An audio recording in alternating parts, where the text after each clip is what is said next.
पवित्र कीर्तन रूपी सेवेसाठी जो अभंग आपण घेतलाय निवडला, वारकरी संप्रदायाच्या कलशस्थानी विराजमान असणारे जगद्गुरु श्री तुकाराम महाराज आणि तुकाराम महाराजांच्या अभंग गाथेमधला अतिशय महत्त्वाचा जगद्गुरु श्री तुकाराम महाराज महिन्याची वारी पंढरपूरची करायची आणि महिन्यातली जी पंधरवाडी एकादशी आहे ती ज्ञानोबारांची वारी करायची। एक वारी देवाची करायची आणि एक वारी संतांची करायची। लक्ष देऊन ऐका, आजही विश्वमाऊली ज्ञानोबारांच्या मंदिरात आपण दर्शनाला गेलात तर कोरोनाच्या काळामध्ये जिथून माऊलीचं दर्शन आहे तो जो गाभारा आहे तो माऊलीचा गाभाराच तुकाराम महाराजांनी बांधलेला आहे। म्हणजे तुकाराम महाराजांचे श्रद्धास्थान फक्त ज्ञानोबाराय होते। कृपाळू सज्जन, आता तुम्ही कृपावंत, जे शब्द वापरले ते फक्त ज्ञानोबारांसाठी वापरलेले आहेत। महिन्याची वारी पंढरपूरची करायची, लक्ष देऊन ऐका, शुद्ध वारी, आणि वद्यवारी आळंदीची करायची। एका वद्यवारीला आळंदीची वारी करून आल्यानंतर गावामध्ये कीर्तनासाठी तुकोबारांनी हा अभंग घेतला होता। कारण समाजानं तुकोबारांना विचारलं होतं की तुम्ही प्रत्येक महिन्याला ज्ञानेश्वर महाराजांच्या आळंदीच्या वारीला जाता, माऊलींच्या वारीला गेल्यानंतर ते माऊली कशा आहे, ते संत कशा आहेत, आणि ते सांगण्यासाठी तुकोबारांच्या वाणीद्वारे अभंग प्रगट झाला की आमचे संत असे आहेत। लेकुराचे हित जाणे माऊलीचे चित्त, म्हटलं एखाद्या आईचं हृदय, एखाद्या आईचं चित्त जसं तिच्या लेकराजवळ असतं, अखंड तिच्या चित्तामधला ध्यास तिचा मुलगा आहे, तिचं हृदय तिचं मुलगा आहे, तिच्या हृदयाला तिच्या चित्ताला लेकरू सोडून दुसरं काही माहिती नाही, तसं संतांच्या हृदयाला साधक सोडून दुसरं काही माहिती नाही। लेकुराचे हित जाणे माऊलीचे चित्त, जशी एखादी माऊली, जशी एखादी माय आपल्या लेकरासाठी चित्तानं प्रेम करत असते, अखंड हृदय त्याच्याजवळ ठेवत असते, तसंच संत हे साधकासाठी आपलं हृदय कायम ठेवत असते। जशी एखादी माय विना लाभाचं आपल्या लेकरावरती प्रेम करते, बरं का, ऐसी कळवळ्याची जाती करी लाभाविन प्रीती, विना लाभाचं प्रेम करणारी या विश्वातलं एकच व्यासपीठ आहे ते म्हणजे माय।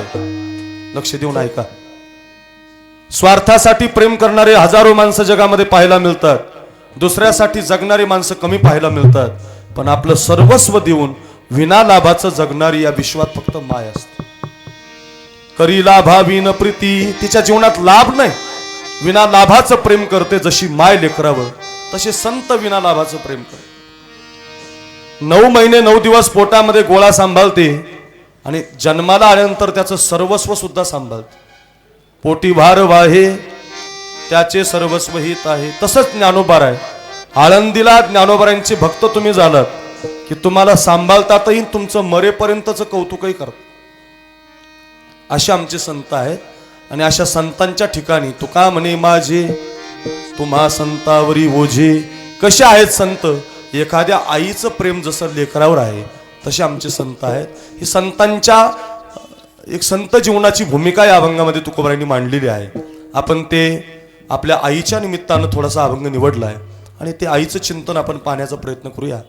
पैकी अल्पसा परिवार आहे आपल्या या लातूर शहरामध्ये।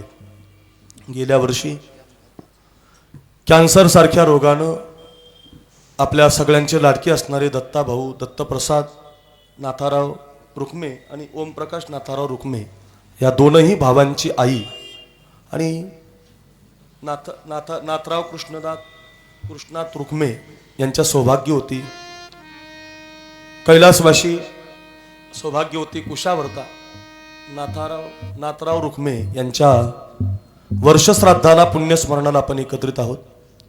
गेल्या वर्षी ही आपल्या आई आपल्यातून निघून गेली। अत्यंत दुःखाच्या वेदना पचून या परिवारानं 1 वर्षभर आईचं दुःख सहन केलं आणि आज ती आई निघून गेल्यानंतर त्या आईला शेवटची तिलांजली वर्षश्राद्धानं दिली जाते। 1 वर्षभरपर्यंत त्या आईचा आत्मा या परिसरामध्ये असतो आणि आज तिला देवाच्या पायाजवळ जागा असावी या हेतूनं या सगळ्या रुक्मे परिवारानं आपल्या आईला देवाच्या पायाजवळ ठेवण्यासाठी तर्पण करावं लागतं। लक्ष देऊन ऐका, व्यक्ती गेला की त्याच्या नावानं पिंडदान करावं लागतं। 1 2 3 4 5 6 7 8 9 10 दशक्रिया विधीपर्यंत 10 पिंडदान देतात। 11व्या दिवशी 11, 12व्या दिवशी 12 अशा अनुक्रमे प्रत्येक महिन्याला त्या आईच्या नावाने एक सुवासनी जेवू घालतात आणि ज्या तिथीला आई गेल्या वर्षी गेलेली असते त्या तिथीला आपल्याकडे वर्षश्राद्ध करतात. हे वर्षश्राद्धालाही पिंडदान करावं, ब्राह्मणोक्त मंत्र उच्चारानं त्या पिंडाला तर्पण करावं आणि त्या व्यक्तीचं व्यक्तिशः जीवन आजच्या दिवशी संपून जात. मग हे सगळं करत असताना कीर्तनाची गरज काय, हरिभजनाची गरज काय, नामचिंतनाची गरज काय? पिंडदान करता येत, कीर्तनच का ठेवायचं, ज्ञानदानच का ठेवायचं, अन्नदानच का करायचं? तर त्याच्या मागचा उद्देश असा आहे की पिंडदान करताना ब्राह्मण विद्वान नसेल तर श्लोक चुकू शकतो आणि ब्राह्मण विद्वान असेल तर पिंडाकडून आपल्याकडून बोट लावण्यामध्ये कधी उशीर होतो, ज्या त्या श्लोकाला जे ते बोट लागत नाही आणि पितृदोष घडल्यामुळं एखाद्या वेळेला त्या मार्गकर सुखकर तो मार्ग त्यांच्यासाठी राहत नाही. म्हणून तो मार्ग सुखकर होण्यासाठी आरंभी आवडे आदरे आले ना तेने सकळ सिद्धी जगी झाले पूर्ण काम. या जगातलं असं कुठलंच काम सिद्धीला जात नाही भगवंताच्या नामानं. मंगल मंगल नाम विठ्ठलाचे. अमंगलाला पवित्र करण्याची ताकद भगवंताच्या नामात आहे. पवित्रम पवित्राणाम. या विश्वातलं सगळं अमंगल धुवून टाकण्याची ताकद भगवंताच्या चिंतनात. म्हणून सदा नाम घोष करू हारी. ताल वाजवता. सदा नाम घोष करू हरि कथा. सदा नाम घोष करू हरि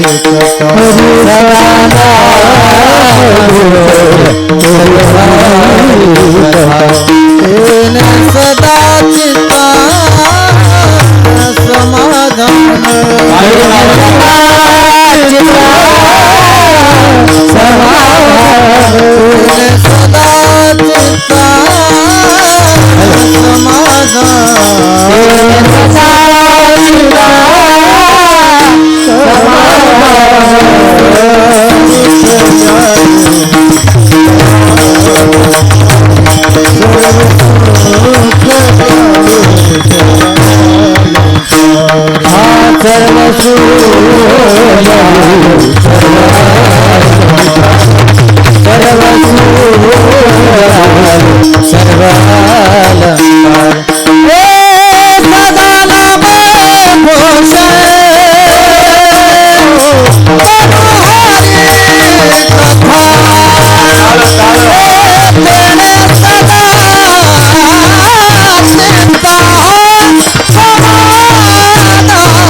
सदा नाम घोष करू हरी कथा. तेने सदा चित्ता समाधान. अखंड समाधान मिळावं, अखंड आईला देवाच्या पायाजवळ जागा मिळावी या उद्देशातून अखंड नामकथा घडली पाहिजे, चिंतन घडलं पाहिजे. आपल्या आईला कीर्तन आवडत होतं. मला वाटतं माझं कीर्तन आमच्या आईनं गणपती बाप्पाच्या सप्ताहामध्ये ऐकलं होतं. आमच्या दत्ता भाऊनं आयोजित केलेल्या कार्यक्रमामध्ये माझं कीर्तन ऐकलं होतं. दरवर्षी तुकोबारांच्या बीजेच्या कार्यक्रमाचं कीर्तन ते ऐकायच्या आणि मला वाटतं नाव फार सुंदर आहे त्यांचं, कुशावर्ता.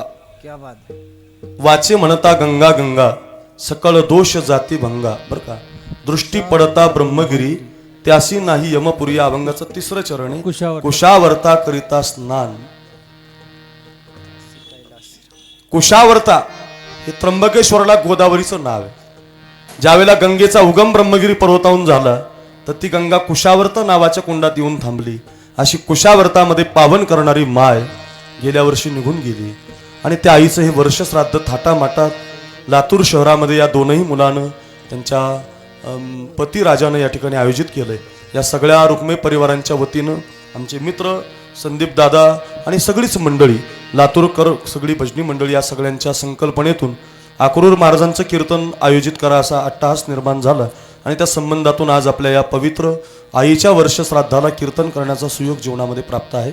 अतिशय सुंदरसं वातावरणाचे कीर्तन या ठिकाणी उपस्थित आहात. दत्ता भाऊंच्या कुशावर्ता आईंच्या या पुण्यस्मरणाला आपण आहात. सगळ्यांना कोटी कोटी वंदन करतो. अभंगाला कीर्तनाला सुरुवात करतो. सर्वांगाचे कान करून ऐका. विठाला विठाला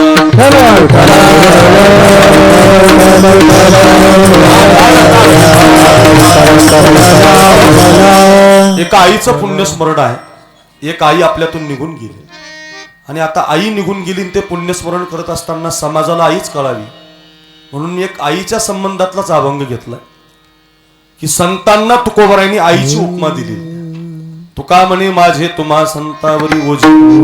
संतावर माझं ओझ आहे, पण ते संत कसे आहेत तर लेकुराचे हित जाणे किंवा वाहे माऊलीचे चित्त. एखाद्या आईचं हृदय जसं तिच्या लेकराजवळ असतं तसं संतांचं हृदय आहे असं तुकोबरायांचं म्हणणं आहे. त्याचं कारण असं आहे की आईसारखं प्रेम कोणी करत नाही. 10 किलोमीटरचं अंतर कापून कुणाच्या शेतामध्ये दिवस दिवस खुरपण करणारी आपली माय असते. ऐका, कुणाच्या घरचे भांडी घासणारी आपली माय असते, कुणाच्या घरचं धुणं धुणारी आपली माय असते.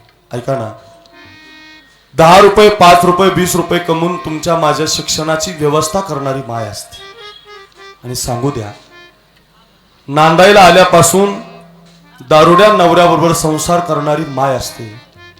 पण लेकराच्या शिक्षणाला पैसे कमी पडले की नांदायला आल्यापासून बापाच्या दरवाजात न जाणारी, दारुड्या नवऱ्याबरोबर संसार करत असताना थकलेली दमलेली कधीच बापाच्या दरवाजात जाणार नाही. पण ऐका, आता शिक्षणाला वहीला पुस्तकाला पैसे कमी पडले की तीच माय पडते पाया.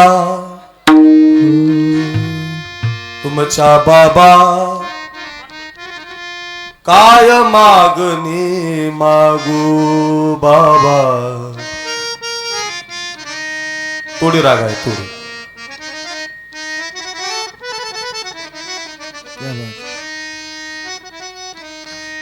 पडते पाया तुमच्या बाबा काय मागणे मागू बाबा. नांदायला आल्यापासून बापाच्या दरवाजात गेलेली नसते. आई ऐकताय आपण, आई ऐका. एक आई निघून गेली आणि त्या आईच्या प्रित्यर्थ कीर्तन आहे. आई शिकायला मिळेल तुम्हाला. ऐका, नांदायला आल्यापासून गेलेले नसते बापाकडे, पण आता मुलाच्या शिक्षणाला पैसे कमी पडले. हात जोडते बाबा पडते पाया तुमच्या बाबा काय मागणे मागू बाबा. तुम्ही मला धार केवरा बाबा. हे तुम्ही मला धार बाबा. हे तुम्ही मला धार बाबा. तुम्ही मला धार बाबा. तुम्ही मला तुम्ही मला तुम्ही मला तुम्ही मला धार केवढा कसे कुणाला सांगू बाबा. कसे कुणाला सांगू बाबा. मी तुम्हाला कधी काही मागितलं नाही बाबा. माझ्या मुलाच्या शिक्षणाला पैसे कमी पडतात, मी तुमचे व्याजासहित परत करील बाबा. मला उसने म्हणून नकोय, पण माझ्या मुलाच्या शिक्षणाला पैसे द्या. ऐका, कधीच नांदायला आल्यापासून बापाला पैसे न मागणारी माय तुमच्या माझ्या वहीला पुस्तकाला पैसे कमी पडले की महाराष्ट्रातल्या सगळ्याच्या दारात जायला तयार असते. तिला आई म्हणतात बघा. ज्या दिवशी ही आई जाईल ना, असा दुःखाचा डोंगर कोसळतो. विजला हो नंदा दीप कसा जावो मी मंदिरी. विजला हो नंदा दीप कसा जावो मी मंदिरी. कविता ऐका. वा वा वा वा. सावळी ग माझी आई, सावळी ग माझी आई, सावळी ग माझी आई. असा किती ओ प्रेम देई, सावळी ग माझी आई. मला किती ओ प्रेम देई. विजला हो नंदा दीप कसा जावो. विजला हो नंदा दीप कसा जावो.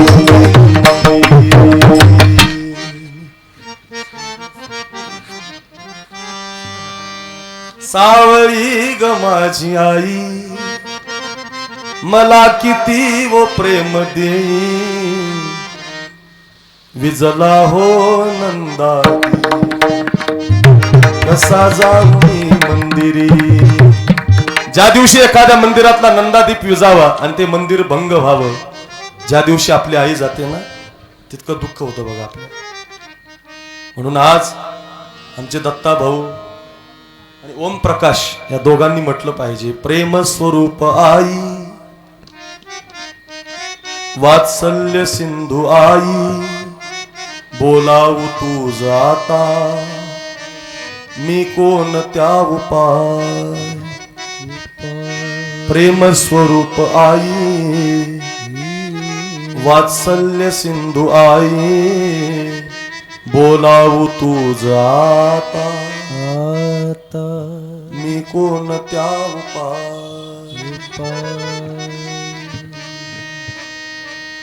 आईचं दुःख फार वेगळं असतं. कोण करू शकतं आईसारखं प्रेम? नाही रे दादा.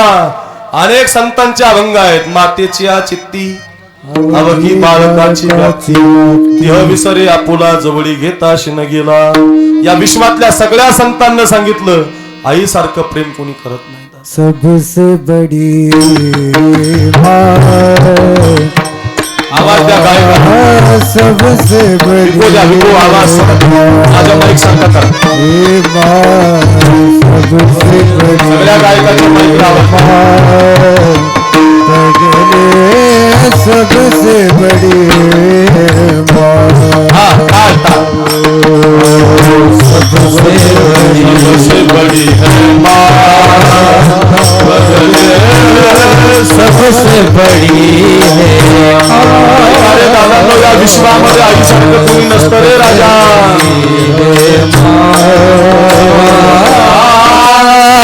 सबसे बड़ी है माँ से बढ़कर कोई नहीं रे. माँ से बढ़कर कोई नहीं रे.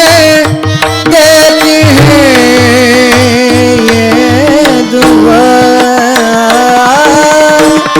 देती है ये दुआ पगले. सबसे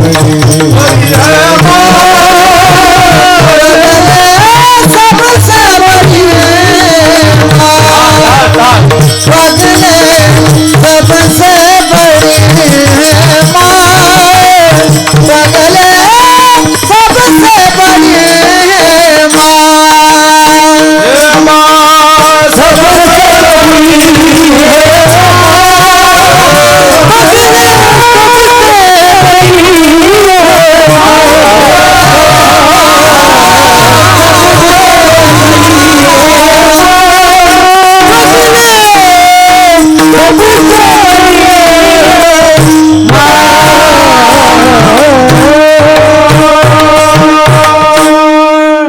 माँ से बढ़कर कोई नहीं है, माँ देती है दुआ.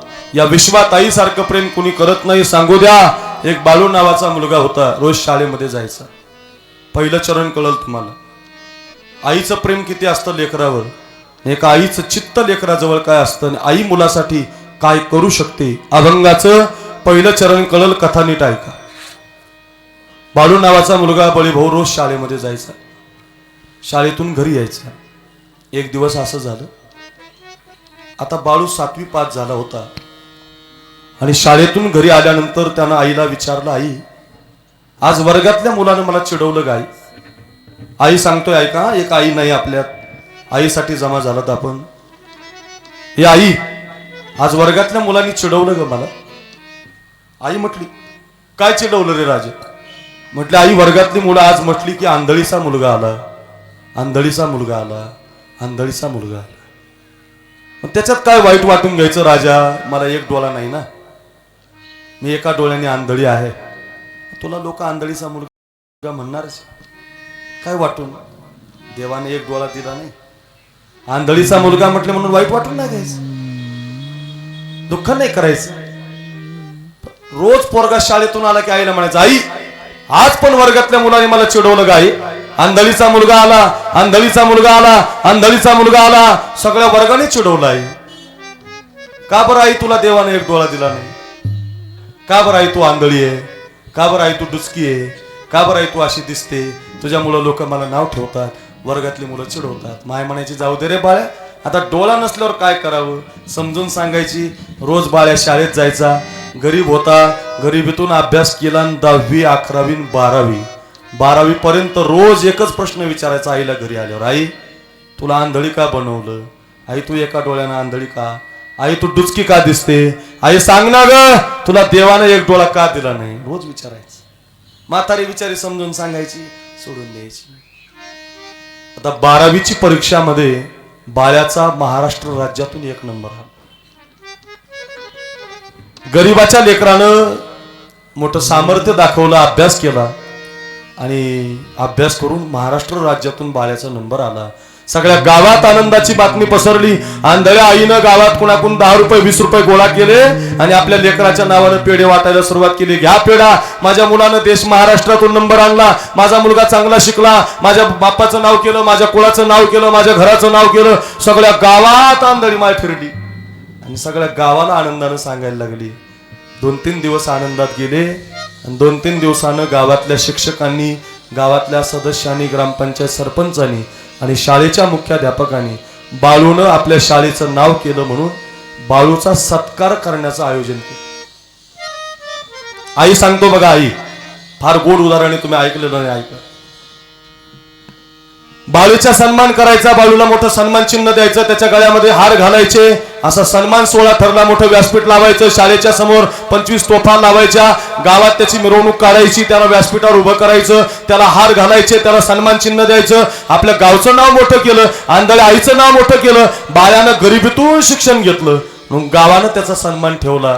वाऱ्यासारखी बातमी आईच्या कानावर आली की उद्या संध्याकाळी 6 वाजता गावातून मिरवणूक निघणार आहे माझ्या राजाची, त्याचा सोहळा होणार आहे, त्याला सन्मान चिन्ह देणार आहेत, त्याच्या गळ्यामध्ये हार घालणार आहेत. फार आनंद झाला.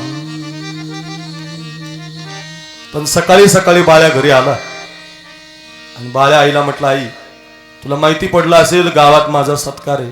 हो ना राजा, गावात माझा सोहळा आहे. हो ना, मग त्या सोहळ्याला तू यायचं नाही. माय रडायला लागली, का रे राजा काय यायचं नाही? नाही म्हटले, तू जर तिथं आली ना तर माझा अपमान होईल. लोक पुन्हा मला म्हणतील ती बघा आंधळी आली, तो बघा आंधळीचा मुलगा, त्यापेक्षा आई तू येऊ नको. नाही रे राजा, एवढा मोठा कौतुकाचा तुझा सोहळा होणार आहे, एवढ्या आनंदानं मला पाहायला मिळणार आहे, एका डोळ्यानं तरी मला पाहू देणार आहे, मला तेवढंच कौतुक आहे, मला दुसरं काय आहे माझ्या आयुष्यात, मला तेवढं तरी पाहू दे. नाही आई, तू माझ्या सोहळ्याला यायचं नाही आई, तू माझ्या सत्काराला यायचं नाही आई, तू जर आली ना तर माझा अपमान होईल. आंधळीचा मुलगा, आंधळी आली म्हणतील, नको आई तू यायचं नाही. माय रडायला लागली. बाळ्यानं ताकीद दिली, शब्द दिला, न जायचं ठरवलं. सोहळ्याचा कार्यक्रम सुरू झाला, तोफा वाजायला लागल्या, गावात ढोल ताशे वाजायला लागले. माझ्या राजाची मिरवणूक निघणार, माझ्या राजाचा सोहळा सन्मान होणार. हृदय रडायला लागलं तिचं. माझ्या डोळ्यांनी मला पाहायला मिळायला पाहिजे होतं, पण बाळ्या सांगून गेला यायचं नाही. कसं जाणार? सत्काराचा टाइम सुरू झाला, नाही दम निघाला त्याला. मायच होती. जाऊ द्या म्हटले, सत्कार लांबून तरी पाहू म्हणून शाळेच्या एका पडक्या भिंतीजवळ आली आणि त्या पडक्या भिंतीपासून अंधारातून आपल्या लेकराचं कौतुक माय पाहायला लागली. जवळ येऊन पाहून देत नाही ना तर लांबून तरी बघू. उभी होती, कुणीतरी एका मास्तराची नजर त्या पडक्या शाळेकडे गेली. आंधळी आई पाहिली आणि त्यानं माईक वरती पुकारला, आई समोर या, आई समोर या. तुमच्यासारख्या आईनं असा मुलगा जन्माला घातला, जे घडायला नको होतं ते घडलं. व्यासपीठावर जायला बाळ्यानं बंदी घातली होती, नेमकं आईला व्यासपीठावर आणलं गेलं. आईचाही बाळ्यासारखा सन्मान झाला. अशा आईनं मुलगा जन्माला घातला, त्या आईलाही हार पडले. बाळ्या मात्र खूप नाराज झाला, खूप नाराज झाला. आईवर रुसला. मी म्हटलं होतं हिला येऊ नको, माझा अपमान केला आईनं, म्हणून गाव सोडून निघून गेला. तालुका सोडला, जिल्हा सोडला, राज्य सोडलं, देश सोडला. 2, 3, 4, 5 वर्ष बाळ्या आला.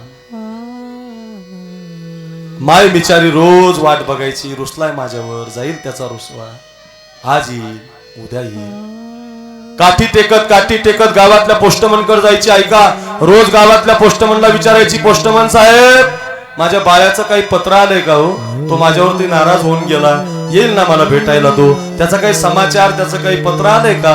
आता पोस्टमनला रोजची सवय झाली होती. म्हातारी रोजच येते आणि रोजच विचारते. बिचारा आपलं तिला कसं तरी बोलून निघून जायचा. आता म्हातारी वृद्ध झाली, थकली, शिनली, दमली, आता जीर्ण झाली, मरायला आली हो, मरायला. बाळ्या नाही आलं, बाळ्या नाही आला. आता म्हातारी मरून पण गेली, बाळ्या नाही आला. 10 वर्ष होऊन गेले आणि 10 वर्षाने काहीतरी कामाच्या निमित्तानं बाळ्याला, श्रीमंत झालेला बाळू, साहेब झालेला बाळू, काहीतरी कामाच्या निमित्तानं महाराष्ट्रात, परदेशातून भारत देशात यावं लागलं आणि काम गावात निघालं. आता गावात कोणी ओळखीचं नव्हतं. 25 वर्षानंतर बाळूला कोण ओळखणार होतं? बाळू मोठा साहेब झालेला होता, मोठा श्रीमंत झालेला होता. गावातलं काम करून निघायचं होतं, पण ते घर दिसलं, ती शाळा दिसली, तो परिसर दिसला, तो सन्मान दिसला, आई आठवली, घर आठवलं आणि चालत चालत घराच्या जवळ गेला तर घराच्या दरवाजापर्यंत गवत वाढलेलं होतं. घरामध्ये कोणी नव्हतं. रस्ता काढत घरामध्ये घुसला. आईची एखादी आठवण मिळते का म्हणून प्रयत्न करायला लागला. दरवाजाची कडी काढून आतमध्ये गेला. पाहतो तर सगळीकडे जाळ्या झालेल्या होत्या. त्याच्या बापाचा एक ब्लॅक अँड व्हाईट फोटो तिथं समोर मांडलेला होता. तो त्यानं लहानपणी पाहिलेला. त्या फोटोला जाळ्या बाजूला करत करत गेला, फोटो साफ केला, स्वच्छ केला आणि त्या फोटोच्या शेजारी पांढऱ्या आकारामध्ये एक गोल चिठ्ठी, एक गोल कागद, गोल पत्र त्याला दिसलं आणि ती चिठ्ठी त्यानं हातामध्ये घेतली. माझ्याकडे बघा, पहिल्या चरणासाठी कथा सांगतोय बघा. पहिलं चरण कळत.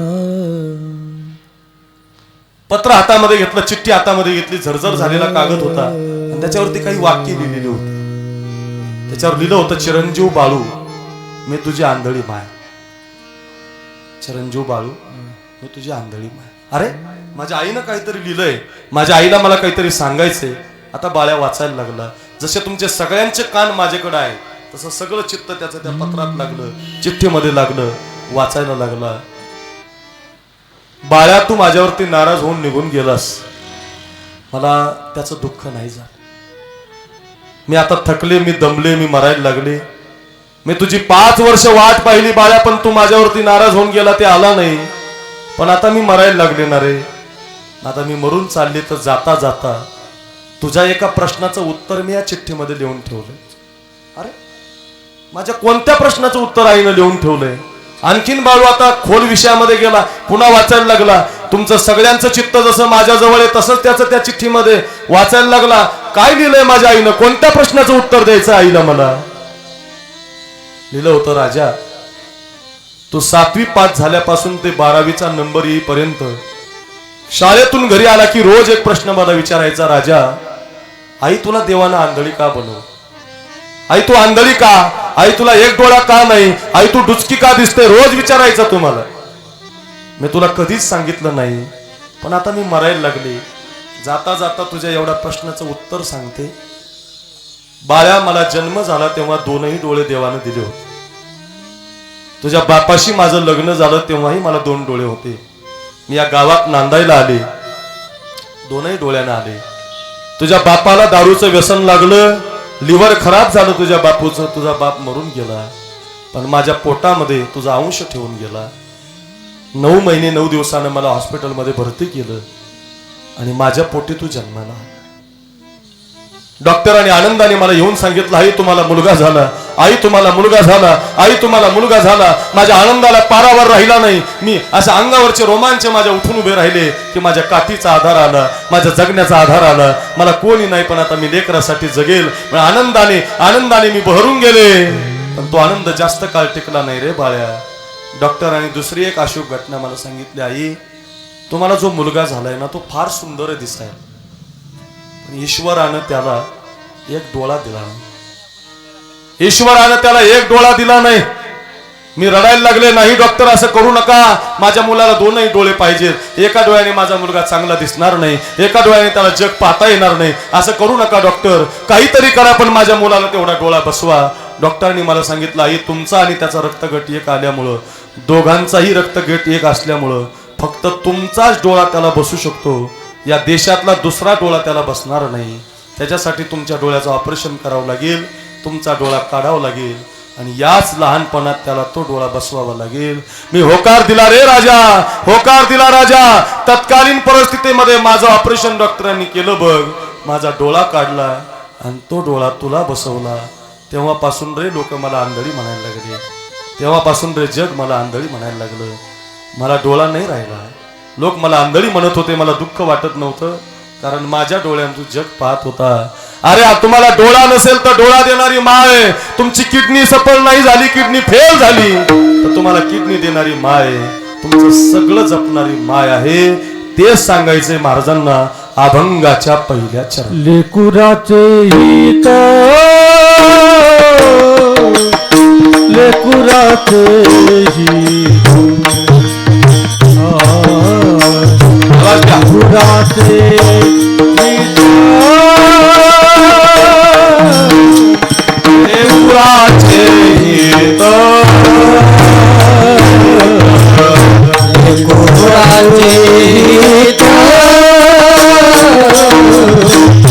लेकुराचे हित, लेकुराचे हित, लेकुराचे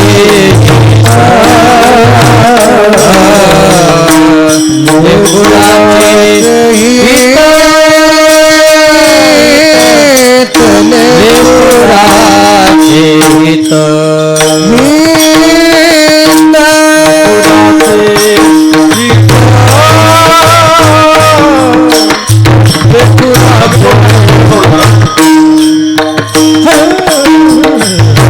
लेकुराचे हित, लेकुराचे हित,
लेकुराचे हित जाणे माऊलीचे, तिला दुसरं काय नाही.